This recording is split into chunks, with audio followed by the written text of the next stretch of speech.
What's going on, everybody? It's another edition of the NRW Checkpoint. Of course, with me, WebsterStyle, and my man, Brian Sapph. Brian, how you doing today, man? I'm good. How are you? Doing good. I'm good. It's a good week for gaming, a diverse week in gaming. I'm excited to put down this list because it's really a little something for everyone, and a couple are new takes on old, tried, and true formulas. Speaking of a new take on a tried and true formula, we have Disney Speedstorm. We actually did the reaction to this trailer months ago. Okay. And now it's finally coming out. Yeah, it's coming out for the PS4, 5, Xbox One, SX, Switch, and PC. It's a racer, so think of your favorite kart racer, your drift racers, but with Disney characters, and it's from Gameloft. So if you are familiar with the Asphalt series of games, then you're going to be somewhat familiar with how Disney Speedstorm is going to play. So in this case, you drift into the ultimate hill-based combat racing game set on high-speed circuits inspired by Disney and Pixar worlds. Master each character's unique skills on the racetrack and claim victory in a thrilling arcade racing experience from the creators of the Asphalt series. Now, in this one, it includes a cast including Mulan, Mickey Mouse, Sully, Baloo, Captain Jack Sparrow, the Beast, and more. They are suited and revved up for combat racing. Now, this is a free-to-play game. So as you can imagine, you can be able to lock things, pay for things, but upgrade each racer's stats and make the most of the unique skills that impact the outcome of a single race and dramatically change the way you play. I believe right now, this release, it's in early access, so this isn't going to be like the full official game whenever it comes out, but it's early access on all of the systems that I listed. Yeah, which, you know, that pretty much means we're going to be the test dummies, and then right. Once we get all the bugs out, then they'll be like, oh, the official launch. I don't know. Disney's been doing that lately with their games. They did that with the Dream Valley, or is it Dream Valley? Dream Valley, yes. Yeah, they did the same thing where it's like, oh, it's open access, and and it's gonna launch later. But I'm looking forward to this. I like Disney and Pixar, so you know, and then they went free to play. That's very, very smart for a racer. I'm excited for this one. I think that this, you know, we talked about other kart races that come out. I think this, if it's done well, has the ability to really be up there with, maybe not in popularity as Mario Kart, but it's certainly going to eyeballs and gameplay, simply because of the license. I mean, I would play this because of the license. I would play this to, you know, play through Hades world, Hercules, or something to that, or you know, play through the grid in Tron. You know, or like I would love to play through, and there's so much there that I can certainly see. And this is one of those things where, because there's so much potential and so many worlds and characters to mine, this makes sense to be a free to play. Yeah, definitely. And you mentioned in that with the different like worlds that the tracks could be themed after. That's actually like almost genius because you're right. They do have a lot to work with. The first thing that came to my mind is it would be fun to race through the lion's mouth in Aladdin that takes you to the little that would be awesome. You know, right through the vault and everything. That would be so cool. So there's so many places there for this. Yeah, I feel like it's at the time of this recording. I don't know if it's downloadable now, but it probably is. So I gotta check it out on the store. Oh, wait, they didn't give it like a official release date because it's just. I'm pretty sure it's all this week. You know, some days it's kind of staggered, but I feel like the 20th, which is when we're recording, is the date that is coming out. Fantastic. That'd be great. Yes, I agree. Next up, we have God of Rock coming out for PS4, 5, Xbox One, SX, Switch, and PC. And this is a music fighter. Okay. Right, exactly. It's from Studios.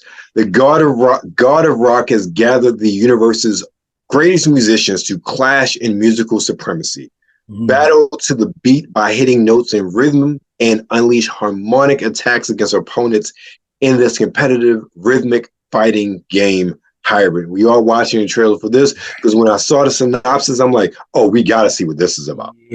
Yeah, I'm interested.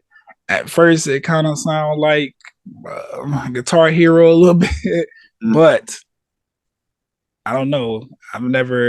It's a fighter. So I'm like, okay, what do they have going on here? So we'll see. Right. I will say this much. One of the things I loved about what's been happening with the musical games genre over the past really 2 years or so, right? There have been a handful of titles, and again, I don't play everything, but just what I've seen and what I've played, like Metal Hellslinger that's out on the Xbox, where they utilize music in order to either, accentuate the gameplay, make your character more powerful if you play on the beats and you string along the melody while not overtly being a not Rockstar, but Guitar Hero type of game. And I forget the other game I reviewed a while ago for Nerds Rule the World, but it was a rhythmic action game, and I enjoyed playing that, and I got to get back into it. But they're doing a lot of real cool things with the music genre to really bring it back into a new focus, whereas it's not traditional what we think of. Even the red sort of stuff, like that's still, it's not old school, but it's old enough where now they're taking those sort of gameplay elements and reinventing them or mashing them with other genres like we're seeing here with the God of Rock. So I'm interested in seeing how that looks when we get to it. Me as well. I like music a whole lot. Fighters as well. So let's see what it's talking about. Same. Next up is, we got a lot of big releases this week. Right. But we have Minecraft Legends on the PS4, 5, Xbox One, SX, PC, and Switch. And of course, Xbox First Party. It is on Game Pass. I feel like it's on PlayStation Plus as well. I'm not entirely sure. I know there's one Minecraft game coming out there. I'm not sure if it's the other Minecraft game that came out.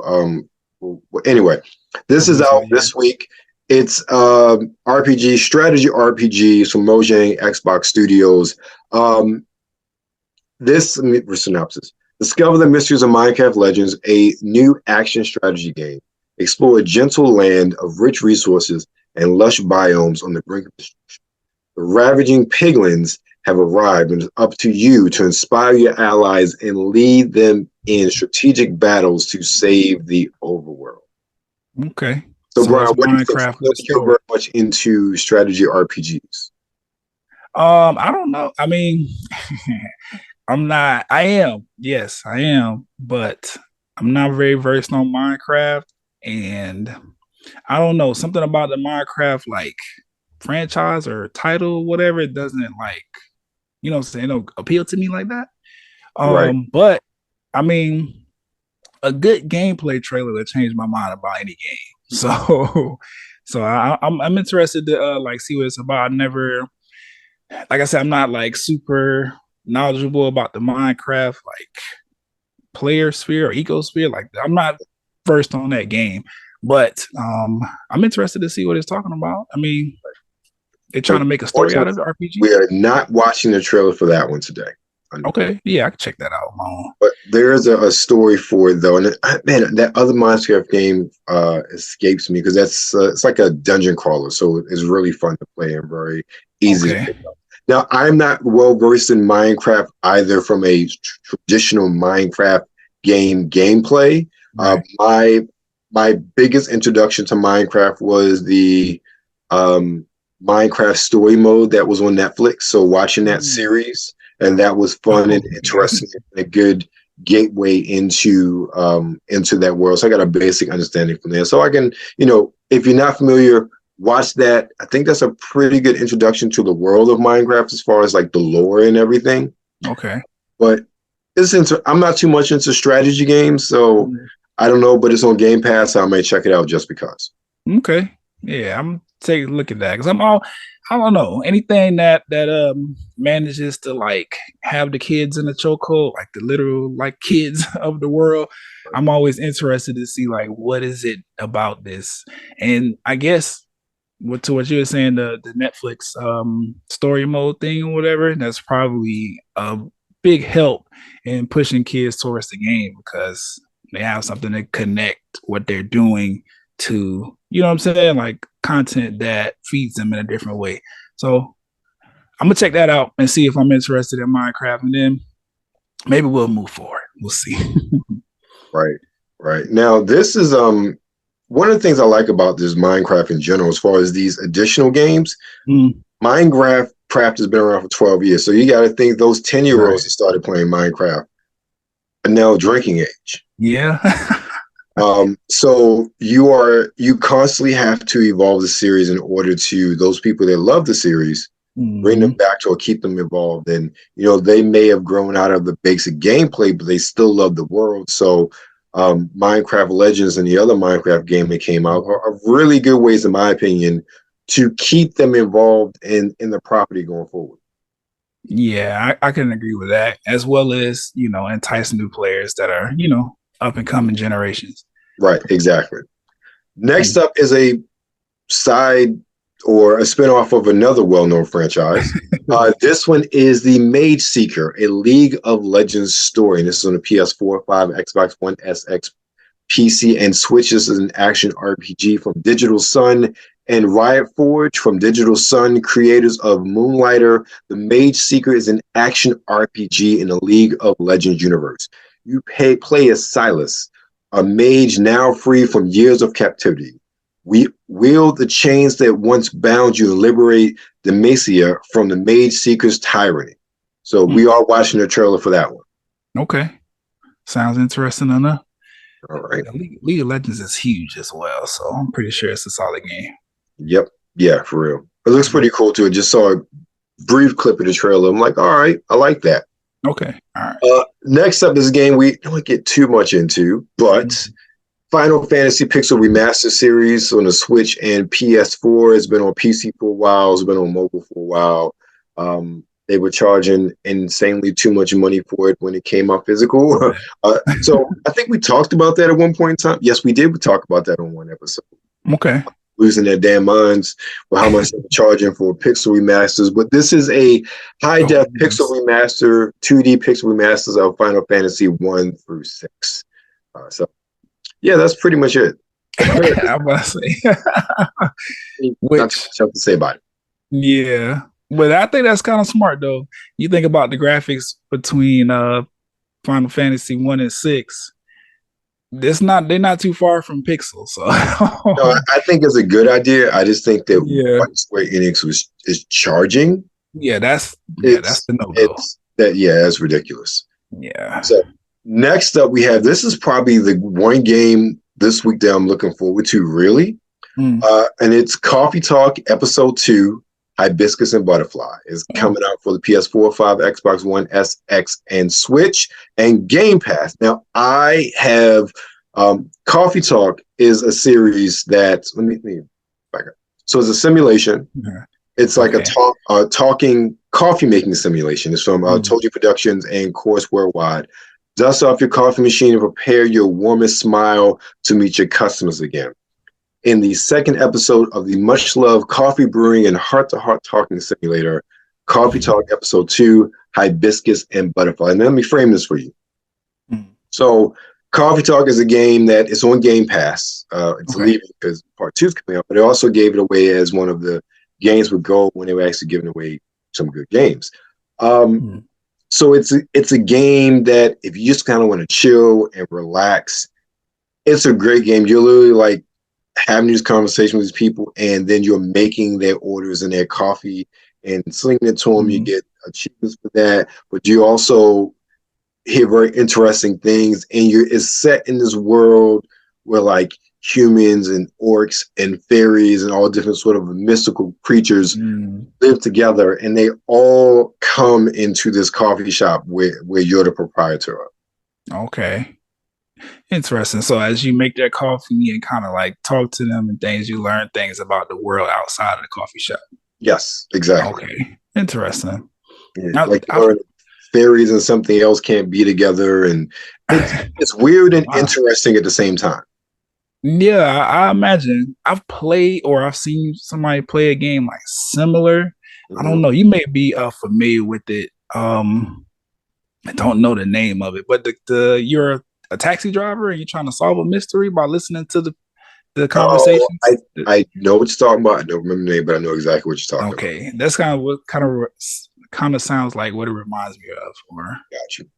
Flip what I just said. Right. No, I understand exactly. So we are watching a trailer for that one coming up. So okay, you get an idea of how the gameplay is. Next up, we have Lost Epic coming out for the Switch. Now, this came out for, I think, the PC like a year or so ago. But it looks like an interesting romp. It's an action game from Team Earth Wars 1 or 8. It's ONEOREIGHT. I'm like, that's a cool. I say these studios have some really cool names. These studios and publishers, they have fun with these names, and I love reading. So Lost Epic is a 2D side-scrolling action RPG about a war between gods and humanity. The player becomes the deity-defying knight God Slayer and explores the world known as Sanctum to bring the Pantheon of Six to their knees. Okay. Yeah, unfortunately, I didn't. Okay. Nope, we're not watching the trailer for that one. Okay. But the next game is the one that I know you've been waiting for.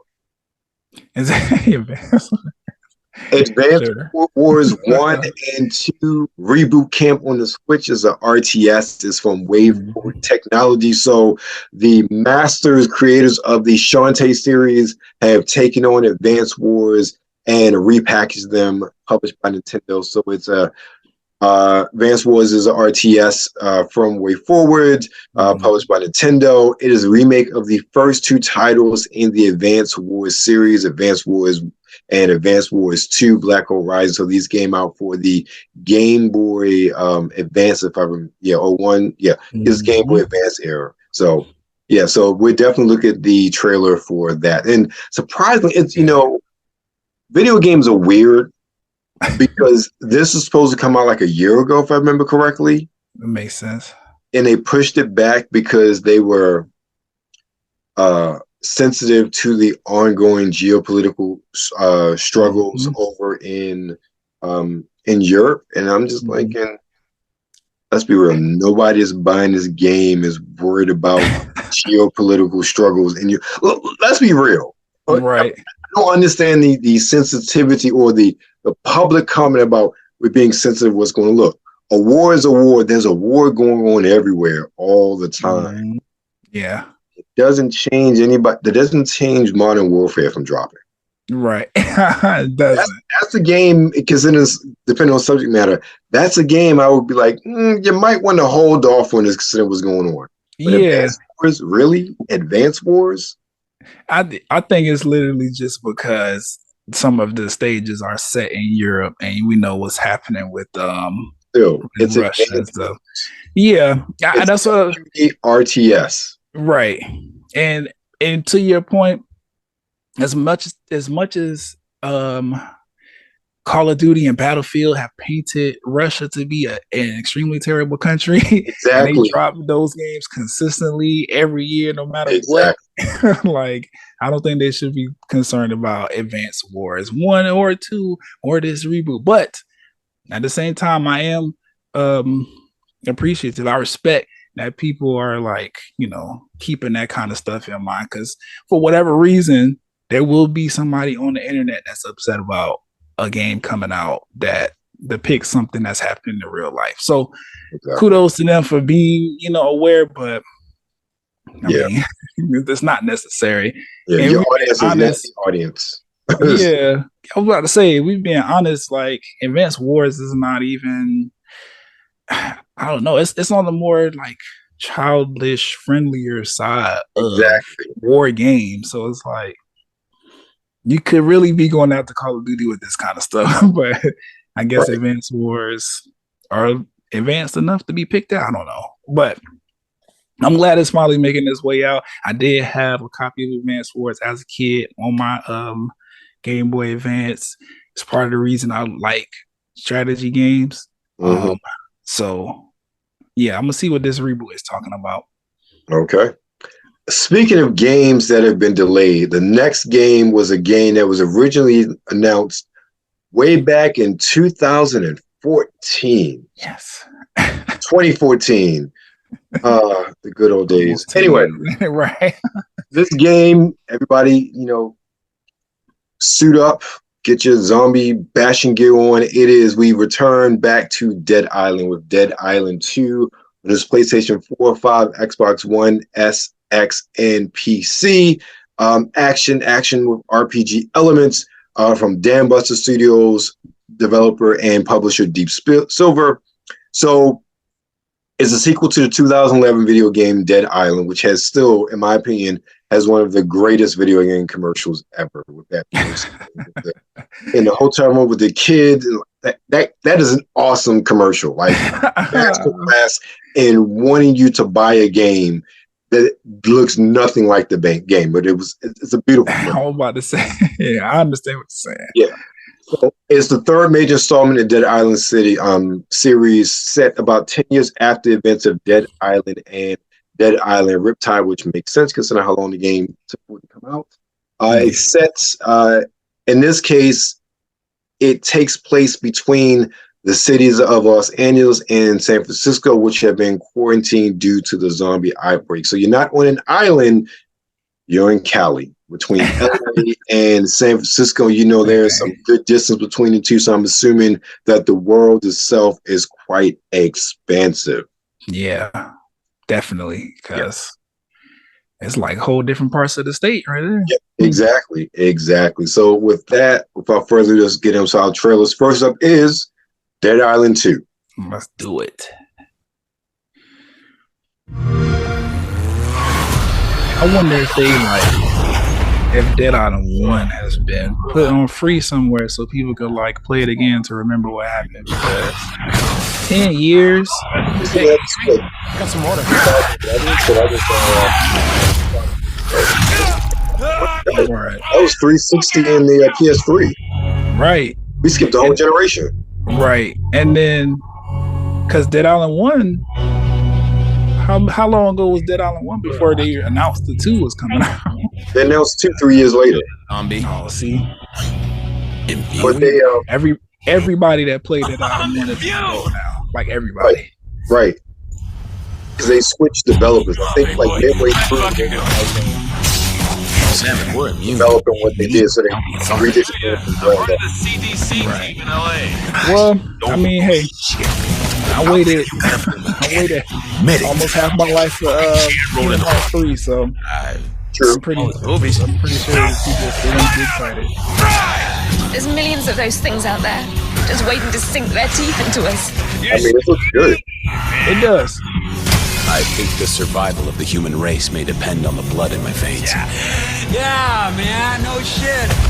This motherfucker. Why do you think this is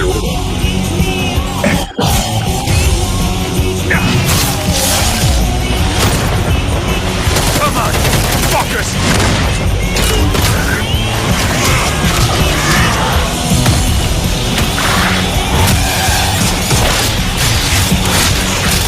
Hit them till they stop biting. Voodoo, you voodoo, bitch. Yeah, that looks cool. Now, let me ask you, is it just me or there aren't as many zombie games as there used to be? You know what? I was just thinking that because I was thinking okay, so they announced this game 10 years ago. If memory serves me correct, that was right around the time where movies like World War Z were coming out, and Walking Dead started to get popular or was beginning. So they probably, then during that time we got a surge of zombie inspired everything pretty much. So I'm thinking it's kind of smart that they took a break and was let's let this wave die, because now, like you said, there's really no zombie games out. We have Dead Island 2. Traditional sort of zombie games like this, because we had Back for Blood, but they're zombies, but they were infected with a parasite. You got the Dead by Daylight series. Is it not Dead by Daylight? Dying Light. Dying Light, Those yes, aren't traditionally zombies. And then you have, what's the game from? It's like Daisy. I forget, whatever the Undead Labs game. Days Gone? No, you got Days Gone, but even that's not traditional. This is like straight traditional, what we know zombies, like Land of the Dead zombies. Yeah. Everybody, the zombie games we see now are twists because they had to shift to try to do different things with zombies because it had all been done already. Are you thinking Last of Us? Yeah, even Last of Us, zombie game. But again, that's a different sort of zombie because again, it's essentially, it's not that undead. It's, hey, this fungus is taking over this human being and is making them do what it wants to do in order to propagate its species. So it's living. It's just, it's parasitic in many respects. This looks like the standard zombie tropes, which we don't see anymore. And I'm glad because that's very refreshing. What's old is new again because everybody's trying to do different things with that genre because they did it to death. Now Dead Island 2 is coming out, and it's different because everybody else in the zombie genre is doing something drastically different. This one looks like it goes back to the roots of zombie lore and is refreshing and new and exciting because of it. I agree. Because that trailer, I'm looking at it like, this is pretty dope. And it's just interesting just to say that because it's a zombie game. We just talked about all the different zombie games. But yeah, this one looks more like these people died and then they came back to life somehow as the undead. And now they're trying to eat us for no reason. Because what do zombies need to eat? I don't know. Hey, it depends on what lore you're looking at. right. True. All right, so that's it for Dead Island 2. Next up, we have the Mageseeker, a League of Legends story.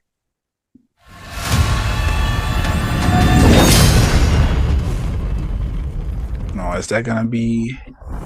It's like a platformer kind of. Honor. This is an action RPG. Justice. Okay. For centuries, these were the principles by which Demacia stood. But fear corrupts even the noblest ideals. The Mageseekers abused that fear to gain power. Or so they thought. For he will show them what true power is.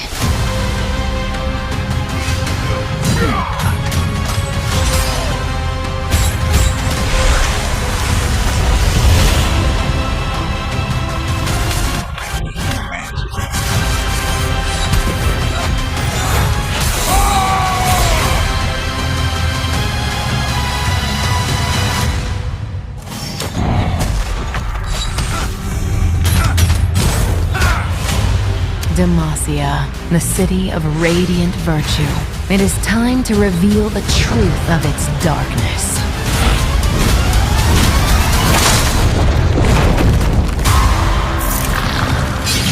Okay. Interesting. Yeah, I like it. It looks pretty cool. I like the art style. I agree. It kind of gives me like the feel like it's going to be a roguelike, but it's obviously not. Yeah. Reminds me somewhat, at least gameplay, what we saw, it reminds me of Hades. Yes. About roguelite as well. I mean, I would venture to say, well, I haven't played the game, but I feel like it would probably do better as a roguelike. Might be. Yeah, it could really well be, action RPG, roguelite, not that really different in gameplay. Right, you're right. All right, well, that's our take on the Mageseeker, a League of Legends story. Next up, God of Rock. The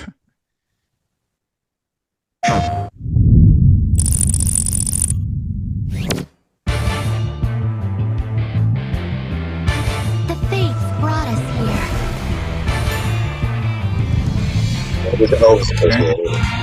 Right. Got like JRPG kind of vibes with this character design. Okay. Now I see what's going on here.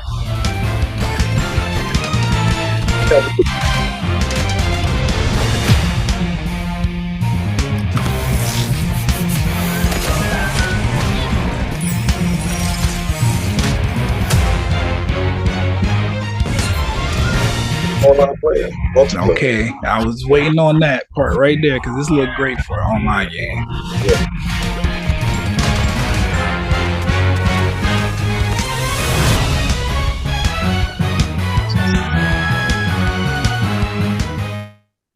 Okay.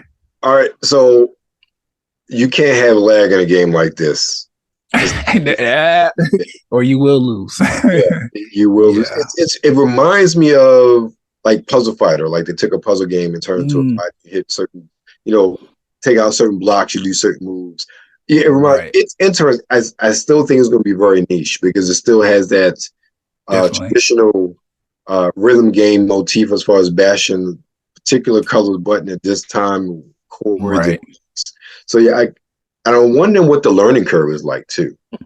I was thinking about that too because I'm like, okay, if this is a game where you can memorize the song, like the songs, if the songs have the same pattern on the controls or whatever, like the same buttons you have to press and you can memorize it, it's really gonna be who's quicker at pressing those buttons. Because I'm assuming as you hit buttons correctly, the thing speeds up or something like that. Makes it more difficult the more accurate you are. Right. So I'm wondering, like, is there a point in the time, or is there a point in the game where you could like memorize this stuff and like just whoop somebody just because you know the song and they don't, or I don't know, but yeah, I do. I'm thinking the same thing. Like, what's the learning curve with this, and how will that differentiate new players versus people who've been playing it for a while? Right. Because I totally agree with you there. Yeah, it looked fun though. Yeah, it really does. It really does. It looks a whole lot of fun. Just want to again like that learning curve. So next up, let's make some coffee. If you're a local barista, Coffee Talk episode 2, Hibiscus and Butterfly. Okay.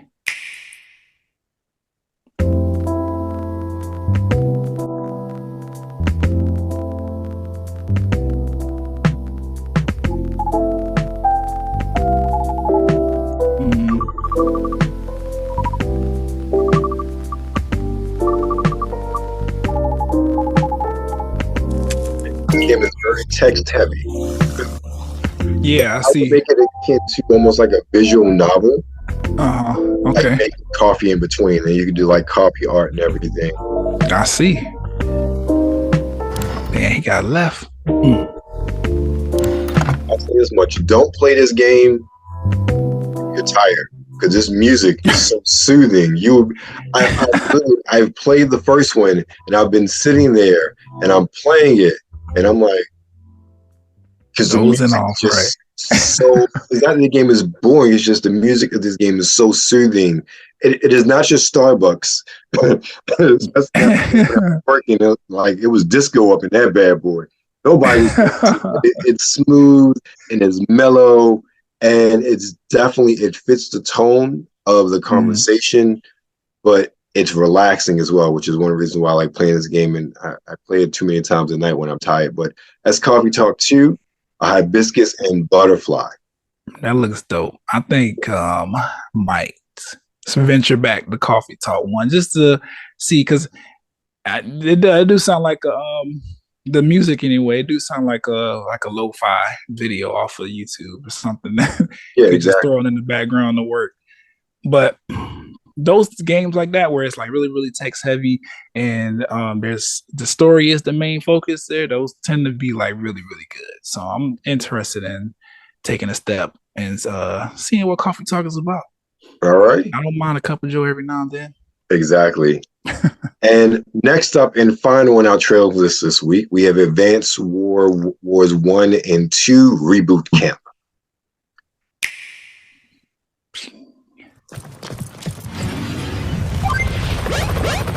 With this being a reboot, I would have hoped that it's a reboot, not a remake.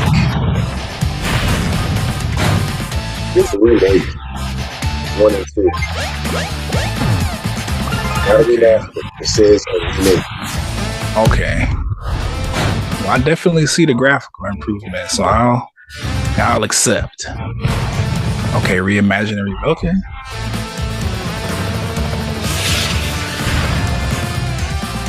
And see, part of the reason why I like this game is because it's simplistic, just like this. Like, it's literally get a couple where you spend, the in-game currency a little bit to build up your fleets or whatever, and you go to war with whoever on these little maps, just like this. Not nothing expansive or extremely thought out in detail, like Civilization or something. Really just something simple. The boards are quick. This game has inspired multiple like what do they call them things? Mobile games, like in the App Store and stuff like that. Like it's a good game to just kind of like Coffee Talk. It's simple and you can just, put it on, play it, and just be in your own world, not necessarily struggling to win. Right, exactly. So yeah, and just that trailer was from E3 2021. It was supposed to come out December of 2021. Here we are in April 2023. 23, yeah. That tells you a delay on that one. Yeah, and I'm pretty sure they're like, COVID. Oh, well, no, we talked about it.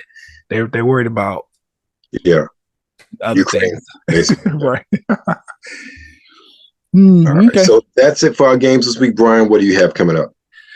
I am working on the next episode of the Talk+Play WebsterStyle. Not sure when it'll be out, but it is in production. I started on it, so that will come when it comes. There's some music that's come out that I've been enjoying. I caught up on Titans finally, so I'm gearing up for the series finale for that. We're talking about that in the watch list.